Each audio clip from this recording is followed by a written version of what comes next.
Vasudevaya Narayanam Namaskrityam Nara Chaiva Narottamam Devim Saraswatim Vyasam Tato Jayam Mudiraye Nashtaprayeshu Bhadreshu Nityam Bhagavata Sevaya Bhagavati Uttama Shloke Bhaktir Bhavati Neshtaki Krishnaya Vasudevaya Devaki Nandanaya Cha Nandagopa Kumaraya Govindaya Namo Namaha. Hare Krishna, dear devotees, welcome for this wonderful Bhagavatam class. I'll just share the screen with you all.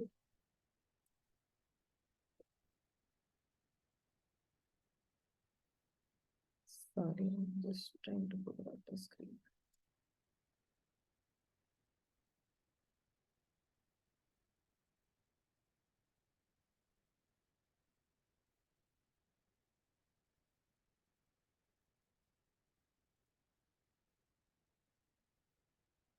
So we were at this canto number 2, chapter number 4. Sorry.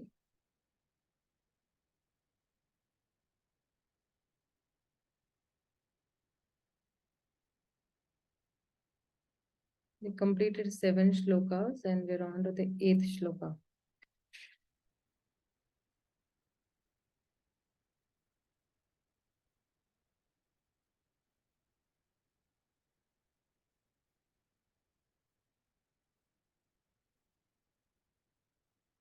Just give me 1 minute, okay? I'm just trying to.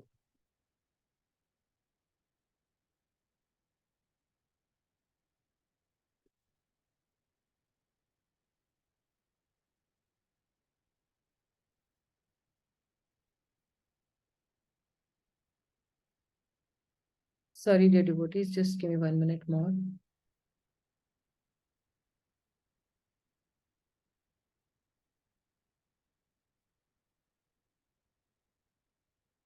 Yeah.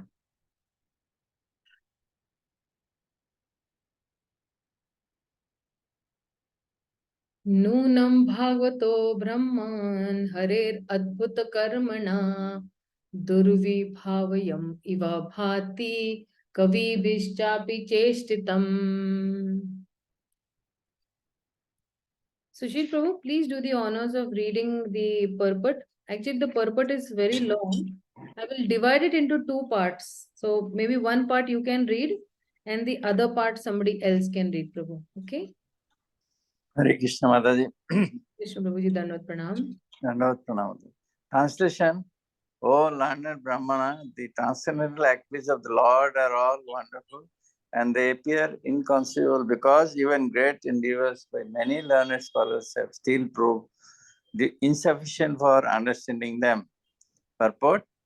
The acts of the Supreme Lord in the creation of just this one universe appear inconceivably wonderful.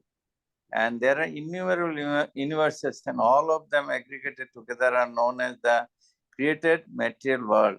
And this part of his creation is only a fractional portion of the complete creation. The material world stands as a part only. Ekam sena sthito jagat. Supposing that the material world is a display of one part of the energy, the remaining 3 parts consist of the Vaikuntha Jagat, or spiritual world described in the Bhagavad-gītā as Madhama or Sanatana Dhama or eternal world. We have marked in the previous verse that he creates and again winds up the creation. This action is applicable only in the material world because the other greater part of his creation, namely the Vaikuntha world, is neither created nor annihilated. Otherwise, the Vaikuntha Dhama would not have been called eternal. The Lord exists in his Dhama, or in the other words, with his eternal name, qualities, pastimes, entourage, and personality, which are all a display of his different energies and expansion. The Lord is called Anadi, or having no creator, and Adi, or the origin of all. We think in our own imperfect way that the Lord is also created But the Vedanta informs us that he is not created. Rather, everything else is created by him. Naranaha paro abhyaktat. Therefore, for the common man, these are all very wonderful matters for consideration. Even for great scholars, they are inconceivable, and thus such scholars present theories contradictory to one another. Even for the insignificant part of his creation, this particular universe, they have no complete information as to how far this limited space extends, or how many stars and planets are there, or the different conditions of those innumerable planets.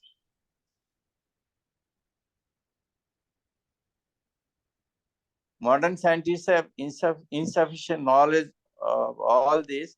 Some of them assert that there are 100 million planets scattered all over space. In a newsletter released from Moscow dated 21/2/60, the following piece of knowledge was relayed. Russia's well-known professor of astronomy, Boris Vorontsova Belaminov, said that there must be an infinite number of planets in the universe inhabited by beings endowed with reason. It could be that life similar to that on Earth flourishes on such planets.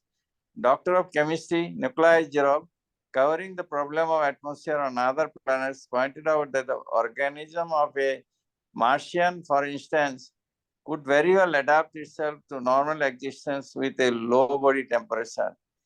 He said that he felt that the gaseous composition of Martian atmosphere was quite suitable to sustain life of beings which have become adapted to it.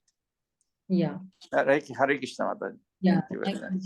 Rupa Mataji, please read from here. The adaptability of an organism.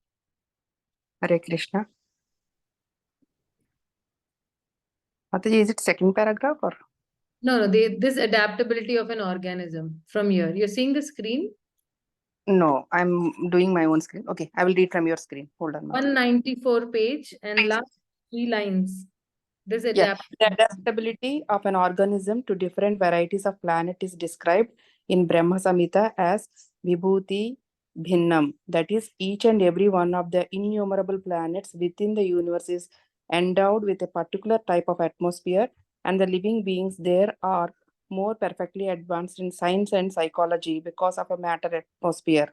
Vibhuti means specific powers, and Bhinnam means variegated. Scientists who are attempting to explore outer space and are trying to reach other planets by mechanical arrangements must know for certain that organisms adapted to the atmosphere of Earth cannot exist in the atmospheres of other planets. Easy journey to other planets. One has to prepare himself, therefore, to be transferred to a. Can you scroll up, Mataji? Therefore, to be transferred to a different planet after being relieved of the present body, as it is said in the Bhagavad-gītā 9.25, Yanti deva vrata devan pitrun yanti pitruvrataha bhutani yanti bhutejya yanti madhyajino pimam.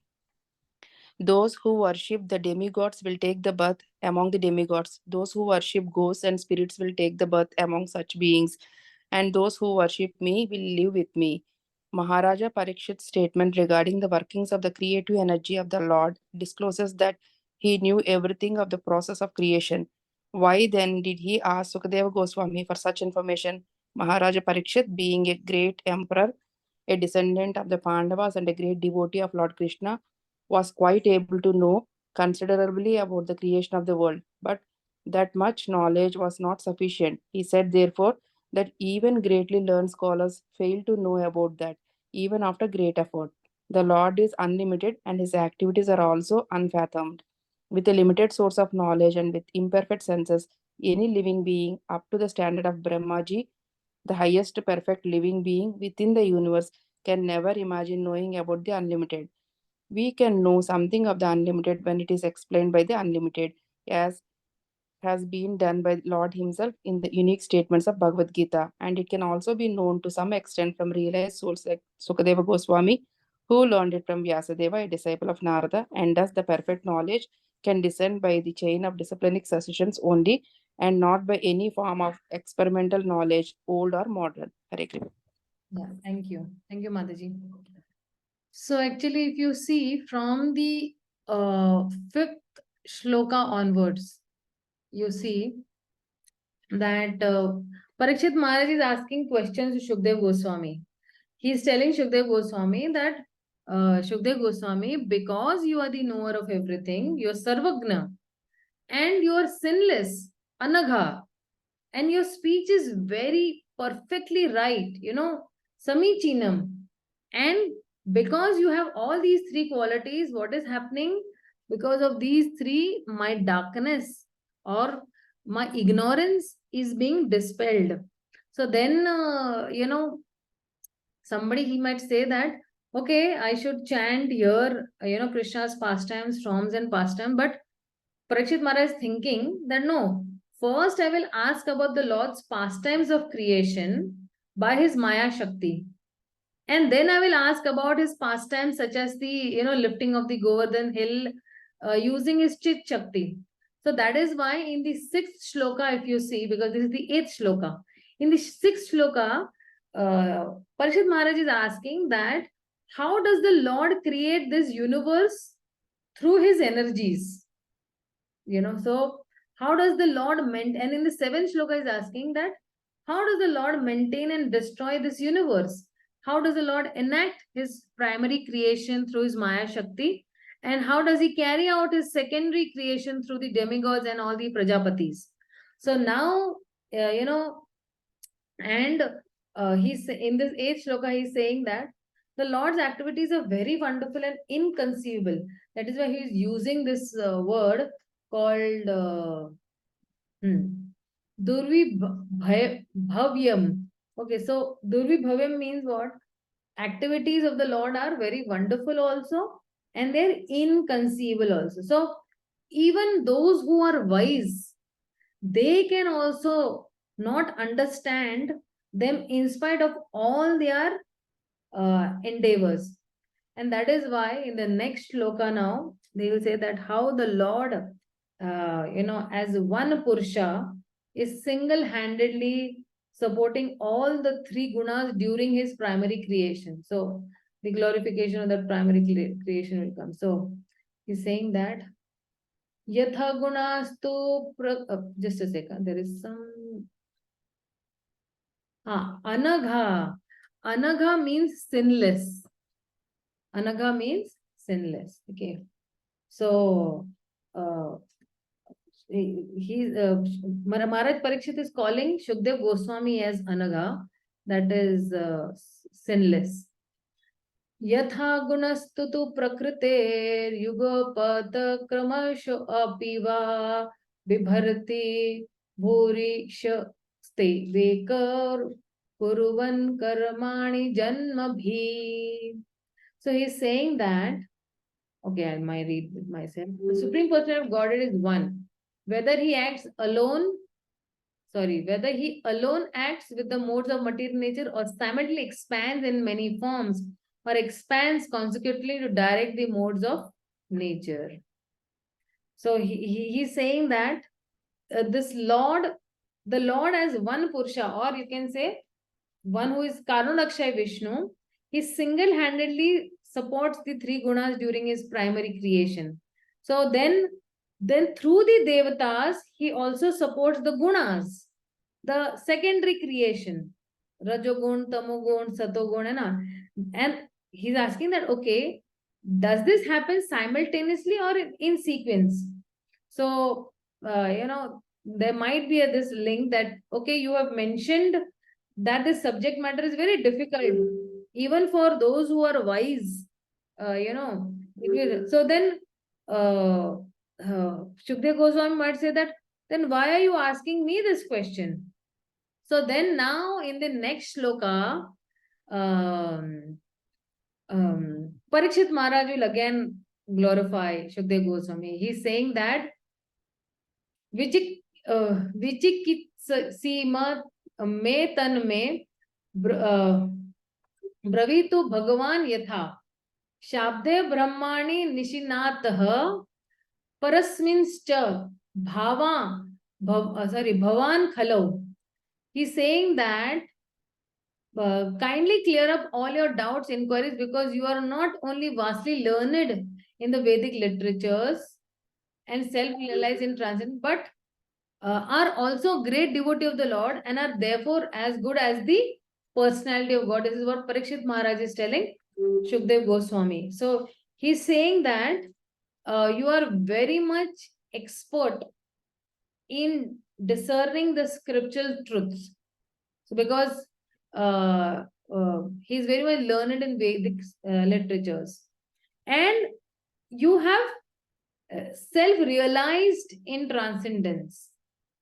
And that is why Parikshit Maharaj is requesting that you please clear my doubts. So now actually, before answering the questions, Shukdev Goswami is offering prayers.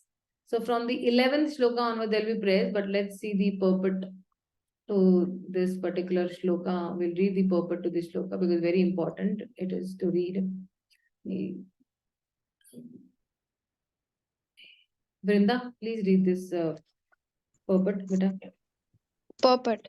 In the Brahma Samhita, it is said that the Supreme Absolute Truth, Govinda, the personality of Godhead, although one without a second, is infallibly expanded by innumerable forms non-different from one another. And although he is the original person, he is still ever young with permanent youthful energy. He is very difficult to know simply by learning the transcendental science of the Vedas, but he is very easily realized by his pure devotees. The expansions of different forms of the Lord, as from Krishna to Baladeva to Shankarshana, from Shankarshana to Vasudeva, from Vasudeva to Aniruddha, from Aniruddha to Pradyumna, and then again to the second Shankarshana, and from him to the Narayana, Puru, Savataras, and innumerable other forms, which are compared to the constant flowing of the uncountable waves of a river, are all one and the same. They are like they're like lamps of equal power which kindle from one lamp to another. That is the transcendental potency of the Lord. The Vedas say that he is so complete that even though the whole complete identity emanates from him, he still remains the same complete whole. Puranasya Puranam Adya Puranam eva sisyate. As such, there is no validity in a material conception of the Lord produced by the mental speculator. Thus, he remains always a mystery for the mundane scholar, even if he is vastly learned in the Vedic literatures. Vedeshu dullabham adullabham atma bhakta. Therefore, the Lord is beyond the limit of conception for mundane learned scholars, philosophers, or scientists. He is easily understandable for the pure devotee because the Lord declares in the Bhagavad-gītā 18.54 that after surpassing the stage of knowledge, when one is able to be engaged in devotional service of the Lord, then only can one know the truth nature of the Lord. One cannot have any clear conception of the Lord or his holy name, form, attributes, pastimes, etc., unless one is engaged in his transcendental loving service. The statement of the Bhagavad Gita that one must first of all surrender unto the Lord, being freed from all other engagements, means that one must become a pure, unconditional devotee of the Lord. Only then can one know him by the strength of devotional service. Maharaj Parikshit admitted in the previous verse that the Lord is inconceivable even for the greatest learned scholars. Why then should he again request Sukadev Goswami to clarify his insufficient knowledge about the Lord? The reason is clear. Not only was Shukadev Goswami vastly learned in the Vedic literatures, but he was also a great self-realized soul and a powerful devotee of the Lord. A powerful devotee of the Lord is by the grace of the Lord more than the Lord himself. The personality of Godhead, Sri Ramachandra attempted to bridge the Indian Ocean to reach the island of Lanka, but Sri Hanumanji, the unalloyed devotee of the personality of Godhead, could cross the ocean simply by jumping over it. The Lord is so merciful upon his pure devotee that he presents his beloved devotee as more powerful than himself. The Lord expressed himself to be unable to save Durvasha Muni, although the Muni was so powerful that he could reach the Lord directly under material conditions. But Durvasa Muni was saved by Maharaja Ambarisha, a devotee of the Lord. Therefore, not only is a devotee of the Lord more powerful than the Lord, but also worship of the devotee is considered more effective than direct worship of the Lord. Mad Bhakta Puja Bhya Dikha. The conclusion is therefore that a serious devotee must first approach a spiritual master who not only is well versed in the Vedic literatures, but is also a great devotee with factual realization of the Lord and his different energies. Without the help of such a devotee, spiritual master, one cannot make progress in the transcendental science of the Lord.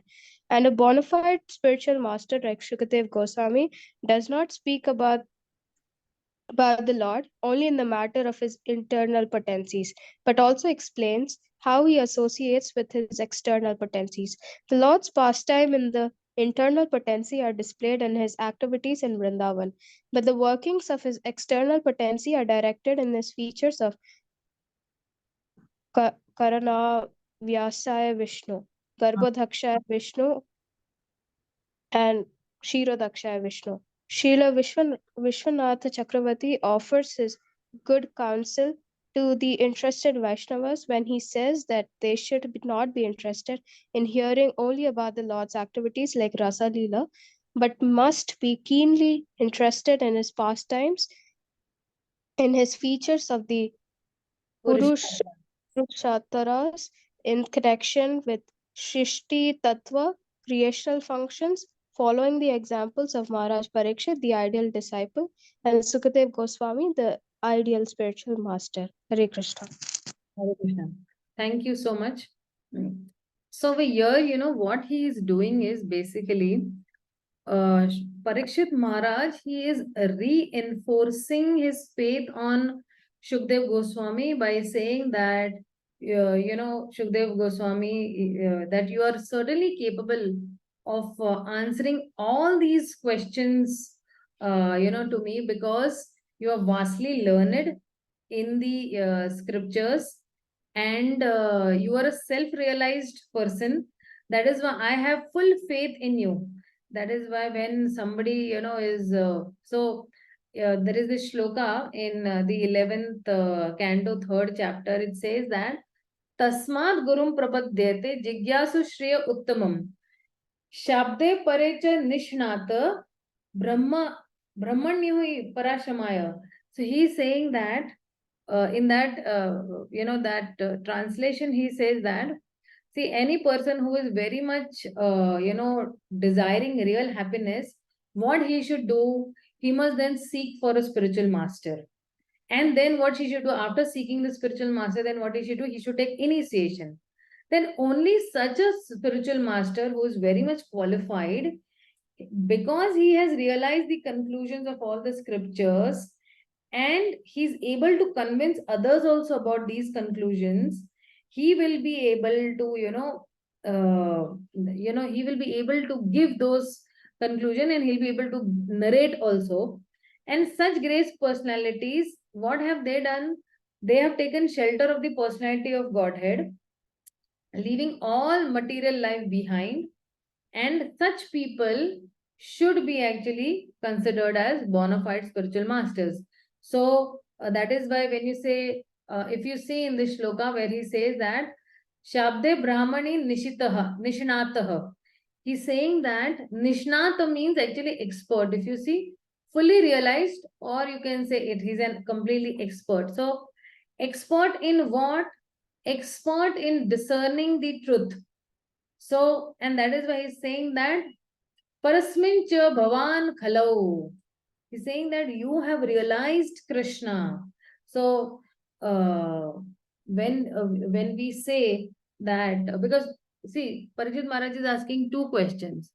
He has asked till now now first tell me what is the primary creation and then what happens with the secondary creation. And does this primary creation and the secondary creation, they happen simultaneously or they happen one after the other? So in this particular text, to know this primary creation and the secondary creation, what a particular person should do, then he should seek a bona fide spiritual master. And when you serve with a service attitude, then that service attitude reveals the truth about the Supreme Lord to the devotees. And therefore, one must first engage in the service of Krishna or his devotees. Then all the secrets will be automatically revealed. Because only the spiritual master can, reveal this confidential knowledge of the Supreme Lord, because he is in the Bhagavad Gita also it is said, Tadvidi pranipatena pariprashnena sevaya upadekshite jnanam jnaninas tattvadarshina. So because he is a tattvadarshi person, you take the shelter or you surrender to the spiritual master, you inquire from him, you serve him, and such tattvadarshi people will be able to help you to know the Supreme Lord and his pastimes. Okay, so this is very short, may I'm telling. We just go to the next look. Now Shukdev Goswami starts his prayer, and he starts by praying actually. So this is also one very nice etiquette that somebody, that is why you see when we start our Bhagavatam classes, we start with prayers. Why do we start with prayers, or why do we start with Mangalacharan? We start with Mangalacharan because as a soul, I am very incapable of actually giving this knowledge to somebody. But I am simply a postman repeating the words of my spiritual masters and the previous acharyas also. And when we are actually speaking the Mangalacharan and then, you speak about that subject matter, then that mercy is coming. So from here, Nietzsche say, down say I'm actually praying, and from up, that when prayers are going up, blessings are coming down. So here I'm praying that, see, I'm very incapable, I'm very much helpless, I really don't know, what will I explain when I myself am not a realized person? But you please help me to give them the right knowledge. So I'm praying from here, and from there, through all the acharyas and going right up till Krishna, all those blessings are coming down in that parampara and in that line. And then I'll be able to do justice to the Śrīmad-Bhāgavatam. And in the same way, even Suta Goswami also is actually, praying to the Supreme Lord. So let's see what is he praying. So Shukdev Goswami is saying that I'm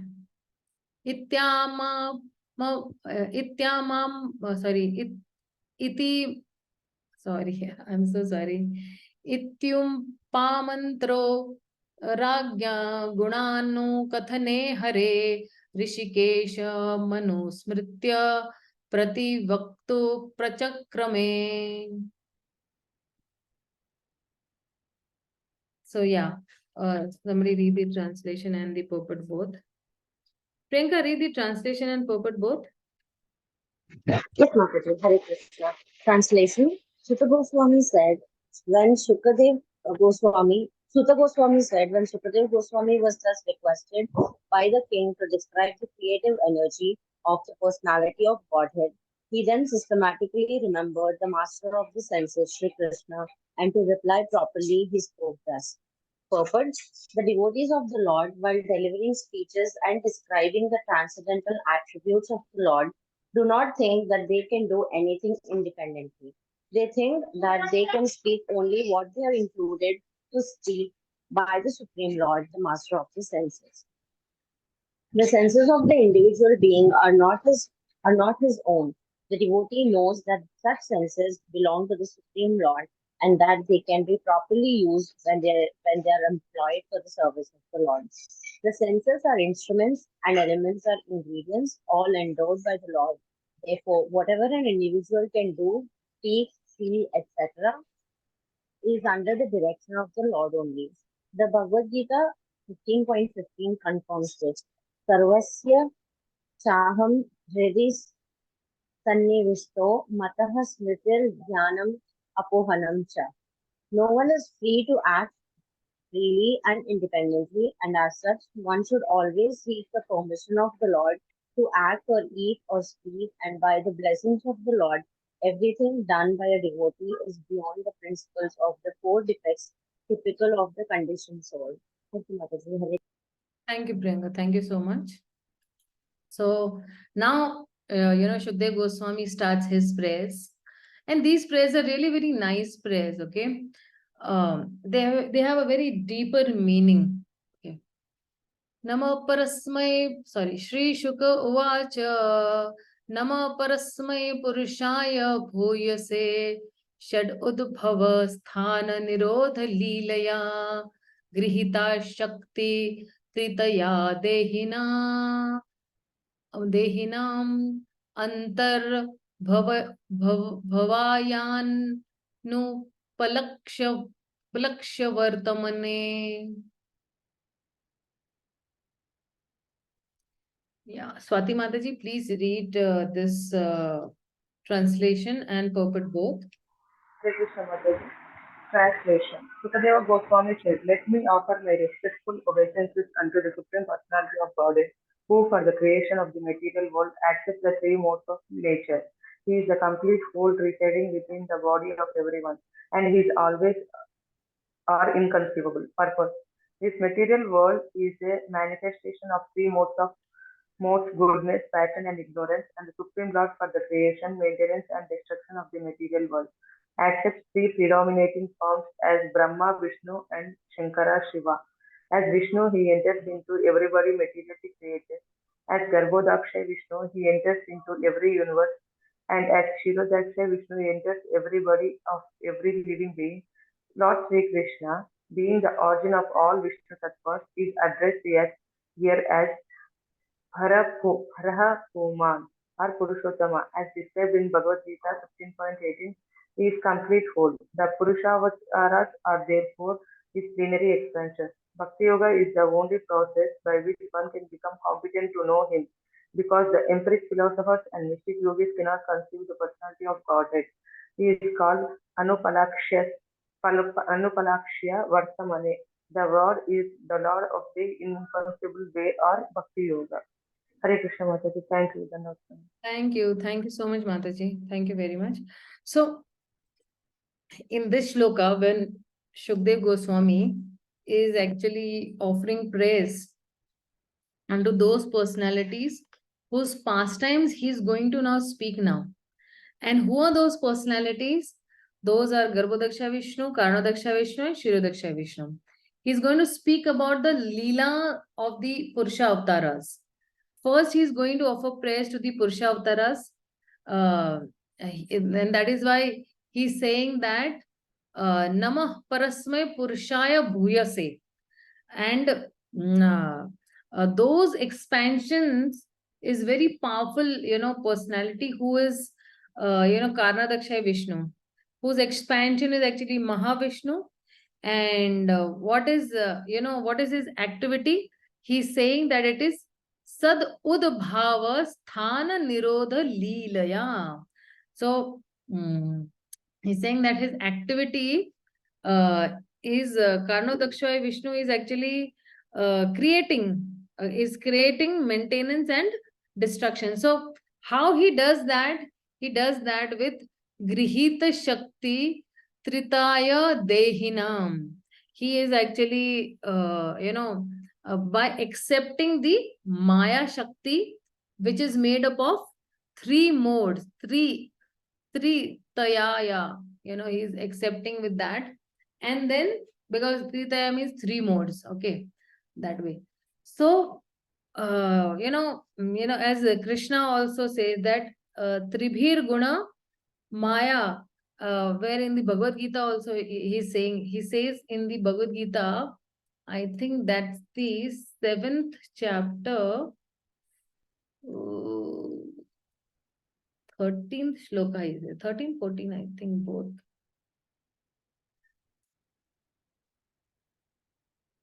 Yeah, correct. Deluded by, yes. see what he's saying. Yeah. Then Tribhir Guna Mayar Bhaver Ebihi Sarvam Idam Jagat Mohitam Na Bijantanti Mam Ebhya Param Avyayam. He's saying that deluded by the three modes, Gunesh Paine, the whole world does not know me, who am above the modes and inexhaustible. And in the very next shloka, he's saying that Devi Esha Gunamai Mama Maya Duratya Mam Evaya Prapadyante Maya Metam Tarantite.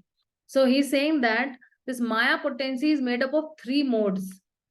And the Lord, by accepting the three modes or the Trigunatmik Maya, through the agency of this Trigunatmik Maya, he takes care of this creation, maintenance, and destruction. This is what he is saying. And then Krishna says that, okay, under my supervision only, this Maya Shakti takes care of the creation, maintenance, and destruction. So he is not directly involved. Krishna is not directly involved. Prakriti, or the material nature, does the work of creation, maintenance, and destruction. So towards the end of this canto, we will know that for what purpose is the Lord indicated over here as the creator. And now Shukdev Goswami is offering obeisances to whom? He is offering obeisances to Karanodakshay Vishnu and Garbhodakshay Vishnu. And what are the roles of Karanodakshay Vishnu and Garbhodakshay Vishnu? He is saying that Dehinam Antar. He's saying that Dehinam Antah Bhavaya Anupalakshaya. He's saying that to act as the super soul in the bodies of the living entities, this is the role of. So all the three Purushas, all the three Purusha avatars that are Garbhodakshay Vishnu, Kshirodakshay Vishnu, and Karnadakshay Vishnu are the super soul's expansions. And this Kshirodakshay Vishnu is the super soul of the individual living entity. Garbhodakshay Vishnu is the super soul of this whole universe. Okay. And Karnodakshay Vishnu is the super soul of this whole cosmic manifestation, which is consisting of many, many universes. So he says that Dehinam Antar Bhavaya. So there are two bodies, that the individual souls have. They have their own bodies that is inhabited by the Kshirodakshay Vishnu. And the whole material world in itself is a body, in whom this Garbhodakshay Vishnu is the Dehi, or the super soul. And then he's saying that Anupalakshaya Vartamane, he's inconceivable, one who has such ways. So he's saying that Supreme Lord cannot be understood by any other path other than Bhakti. So that is why last me is saying Bhakti Yoga. And he's saying, he's called Anupalakshaya Vartamane, the Lord of the inconceivable way, or Bhakti Yoga. So this is what is being said in this particular shloka. Let's see the next 13th. Let's see how much we can complete. Oh, this is also very, very nice shloka. This is actually, such a wonderful shloka. It says about the sweetness of the Supreme Lord. How the Lord reciprocates with various people.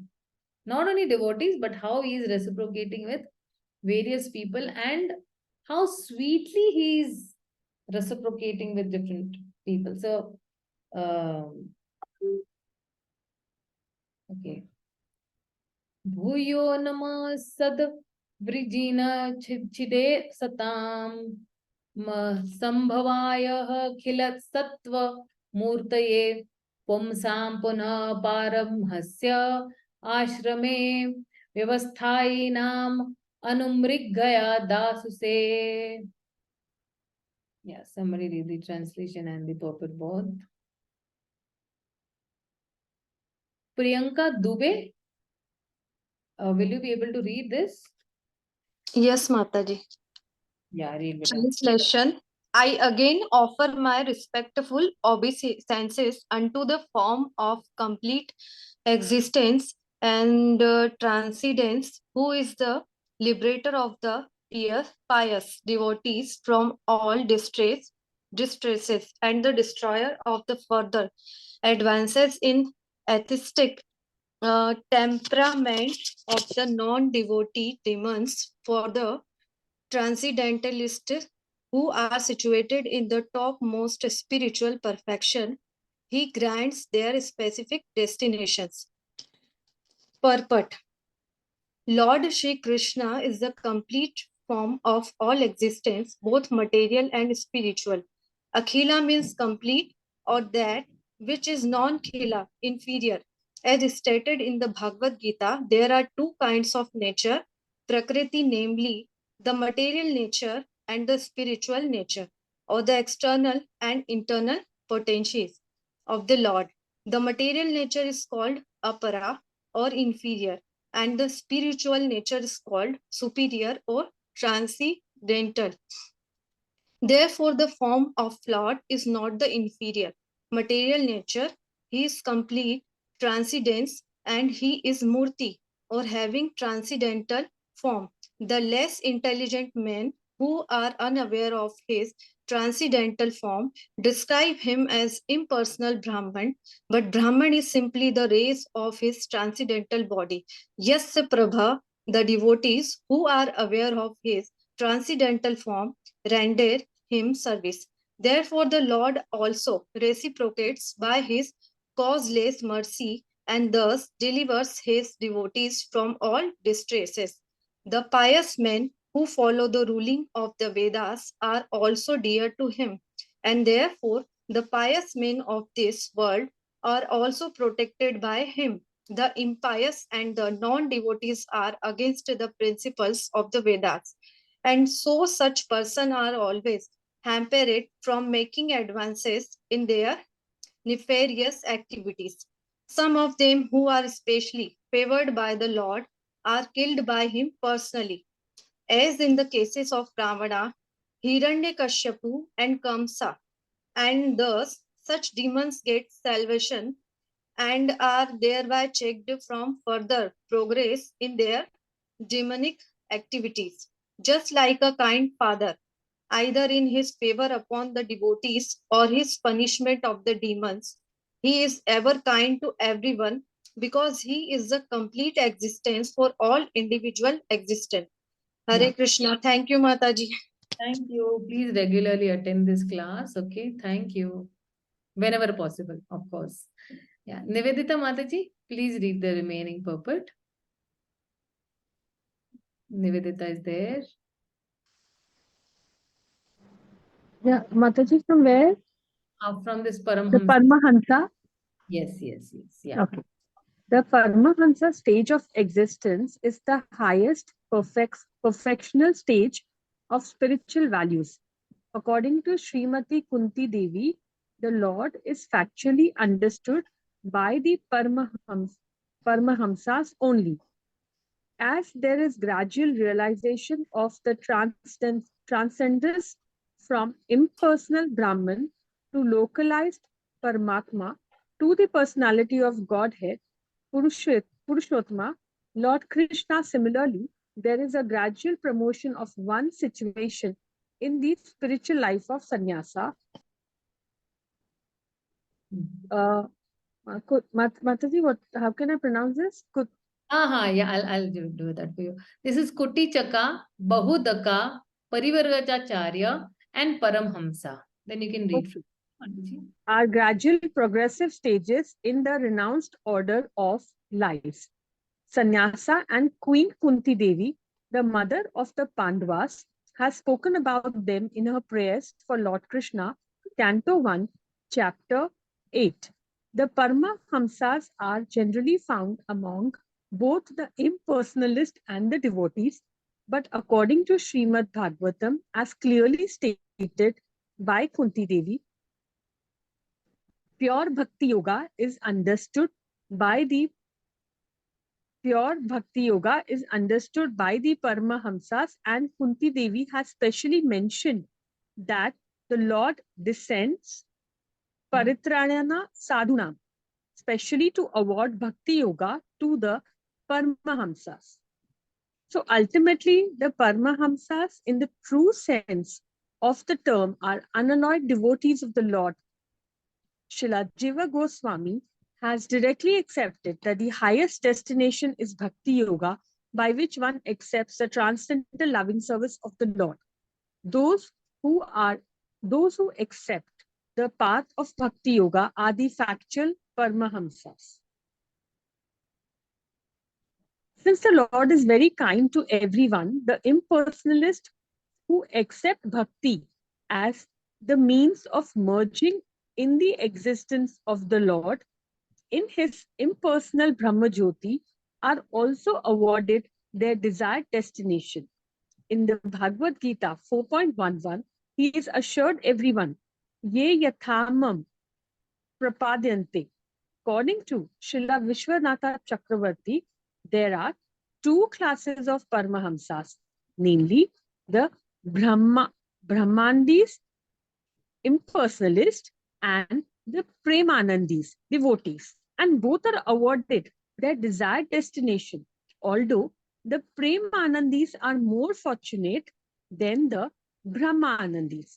But both the Brahmanandis and the Premanandis are transcendentalists, and they have nothing to do with the inferior material nature full of existential mysteries of life.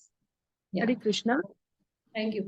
So, when we are reading now, you should never think that, oh, I'm making so many mistakes and all. We all have a new beginning. And even I have made, in fact, y'all are reading much better. My reading was very horrible. I was never even such an, like, for example, somebody is, pronouncing this transcendence. I was not able to even pronounce this word called transcendence or this word called impersonalist, though I'm a convent educated person, but it was very difficult for me, but as and when I kept on reading and practicing, and I became, so over here in this forum, we are not here to judge anybody, because what we are doing is we are reading a pure Shastra. And whoever is reading a pure Shastra, they all are very pure souls. Because at least, all of us have this inclination to read this pure Shastra.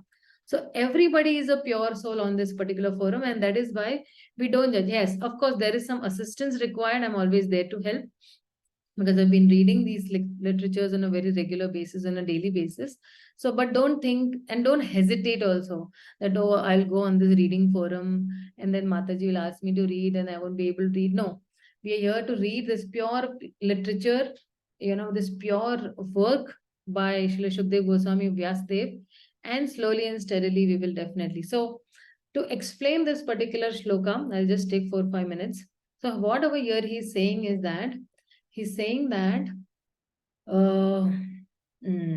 Nivedita Mataji, thank you so much. He's saying that Bhuyo Namaha Sad Vrijina Chidde Satam.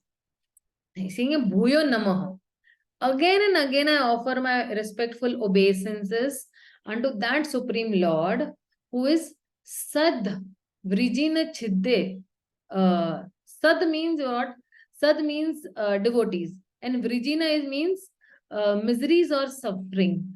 And Chidite means who is the liberator or the destroyer of those miseries. And who is the destroyer? The Lord destroys this misery of the devotees that have that how he reciprocates with the devotees. And he's saying that asatam asabhavaya means as opposed to sambhavani means to appear, means to make someone disappear also, which means he kills the demons. That is one understanding, and another is he's giving liberation also. He gives liberation to the demons also. So if you see all the demons in Krishna Leela, they have got liberation. Why? Because personally Krishna has killed them. And asatam demons. So Srila Prabhupada is saying that how is the Supreme Personal Godhead able to do both? How is he able to reciprocate with the devotees also and the demons also? He gives liberation also to the demons, and he's removing the miseries of the devotees also. How is he able to do? So Srila Prabhupada says that because he is Akhila Sarvat, he is what? Akhila Sattva Murtaye. So he is the abode of Shuddha Sattva. So you have three modes, okay? Tamogun, Rajogun and Satagun. But above these modes also you have Shuddha Sattva. So he is the personification of Shuddha Sattva. So the seventh canto, starts only with a very interesting question. Parikshit Maharaj is asking to Shukdev Goswami that the Shastras say that the Supreme Lord is equal to everyone. But why such an inequality is not evident from his activities? He protects the devotees, but he is killing the demons also. There seems to be some, inequality in his dealings with, various kinds of people. Why they say that sammoham sarva bhuteshu? So Shukdev Goswami does not directly answer this question. He starts to answer, but he starts quoting a very famous conversation between Narada Muni and Yudhishthir Maharaj. So the Rajasuya sacrifice has just got over. There's a story actually. So this Rajasuya sacrifice has just got over. And Shishupal has just been killed. And they see that, the soul of Shishupal comes out, stays there for some time, and then he merges into the body of Krishna. And Yudhishthir Maharaj is totally shocked. He says that, I am Dharmaraj. I at least know the activities of Dharma and Adharma. From my understanding, what kind of dharmic activities this Shishupal has performed? He has hated Krishna, he has blasphemed Krishna, and he gets Sayujya Mukti. He is getting liberation.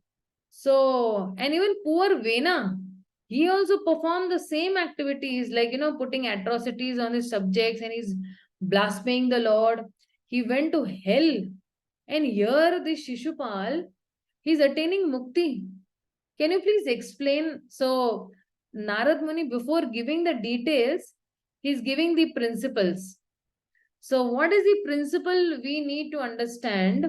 Narad Muni says that generally when anyone responds to a stimulus, and when someone counteracts a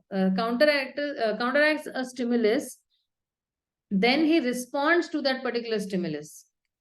But in between that stimulus and that response, there is a psychological interface where he evaluates the stimulus and then he responds. So when the Supreme Lord is responding to a stimulus, we should not think that the psychological interface of the Supreme Lord is the same as any normal human being's stimulus and response. So maybe the same, but what goes on in between is very different. That what Krishna says, he says that avajananti mama mudha. So when I take a human form and come, people misunderstand that I am also like a human being. And when Krishna kills the demons, it's not because they have insulted him and his false ego, not because Shishupal has insulted his false ego. Srila Prabhupada also responds in that purport. He says that, how is it that the Supreme Lord is able to give liberation to someone who is demonic? Objects his very existence. And how is he able to do good to the devotees also? So Srila Prabhupada says that because he is Akhila Sattva Murti, and only human beings conducted or under the three modes of material nature, when they are insulted, their Rajogun will flare up.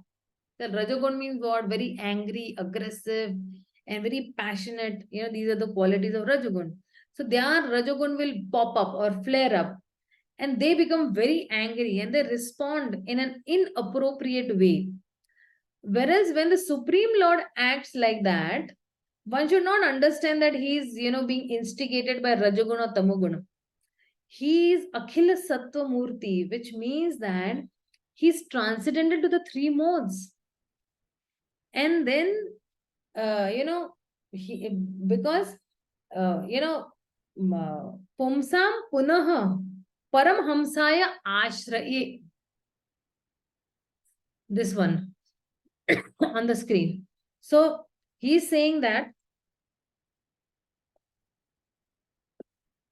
sorry for that. He's saying that you are the shelter for the Param Hamsas, and you are also the object of meditation. And even Kunti Maharani, she is praying, Vyavasthinam Anumrugaya Darshe. And those who are engaged in various kinds of path, of Gyan, Karma and all. So he bestows whatever they are asking for. If a Gyani is asking liberation, he will, give. A Karmi is asking some, thing in exchange, he will give that also. And even for demigod worshippers, not only that, the faith to the demigod worship, that also he is giving. What is that shloka? 7.21. Yo something, I don't remember the starting. It's Ayo yam yam tanum bhakta shraddharchitam muchita tasya chalam shraddham tam eva vidyayam.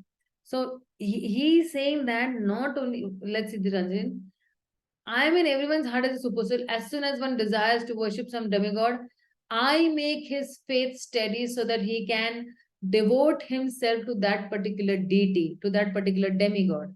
Demigod means Devi Deva. So not only do I give faith, but the result of such worship I only give. So not only to the demigod worshippers, those who want to merge into even the Brahma Jyoti, he only gives them that result. So for pure devotees who aspire for prema, he only gives them those results. He will give only prema. Whatever you will ask from the Supreme Lord, he will give that only. He will not give anything extra. So this is what is being said into this particular shloka, this 13th number shloka. Whatever the desire, so pious men who follow the rulings of Vedas, and impious non-devotees. So whatever they ask, I will readily give them. So dear devotees, I want to just halt over here. Why? Because the 14th and the 15th shlokas are very, very important, and they need a little more explanation also. And the subsequent shlokas are very nice shlokas. If you see, actually this chapter, which is actually, it says that the process of creation. But interestingly, Srila Shukdev Goswami, Srila Vishwanath Chakravarti Thakur titles this chapter as Shukdev Goswami glorifies the Lord. Which means what? That this whole chapter is in the glorification of the Supreme Lord. Though, of course, Śrīmad-Bhāgavatam is full glorification only of the Lord.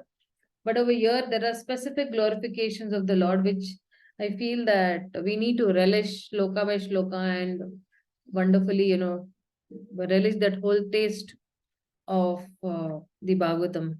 So we will meet on Monday. Every Monday we have the Bhagavatam sessions. So we'll meet on Monday. Srila Prabhupada ki jai. Gaur Bhakta Vrinda ki jai. Hare Krishna. Hare Krishna. Dandavat pranam. Dandavat Prabhuji. Hare Krishna Mataji.